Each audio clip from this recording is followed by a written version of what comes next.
স্বল্পোন্নত দেশের তালিকা থেকে 2026 সালের 24 নভেম্বর উত্তরণের কথা রয়েছে বাংলাদেশের।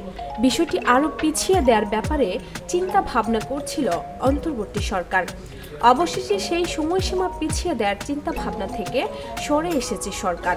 অর্থাৎ নির্ধারিত সময় অনুযায়ী আগামী বছরই এলডিসি থেকে উত্তরণের চূড়ান্ত সিদ্ধান্ত নেওয়া হয়েছে। বৃহস্পতিবার প্রধান উপদেষ্টা অধ্যাপক মোহাম্মদ ইউনূসের সভাপতিত্বে অনুষ্ঠিত উপদেষ্টা পরিষদের সভায় এই সিদ্ধান্ত হয়।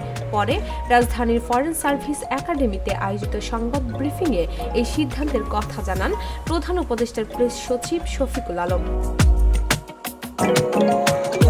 সংবাদ ব্রিফিংয়ে প্রেস সচিব শফিকুল আলম বলেন, লিস্ট ডেভেলপমেন্ট কান্ট্রির এলডিসি থেকে উত্তরণ নিয়ে অনেকদিন ধরে কথা হচ্ছে।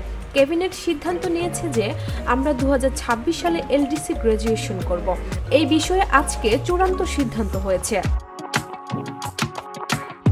তিনি আরও বলেন, এজন্য যে চ্যালেঞ্জগুলো আসবে তা মোকাবেলায় এখন থেকেই প্রস্তুতি নেওয়ার জন্য নির্দেশনা দিয়েছেন প্রধান উপদেষ্টা। এই উত্তরণে বাংলাদেশের মর্যাদাও আরও বৃদ্ধি পাবে।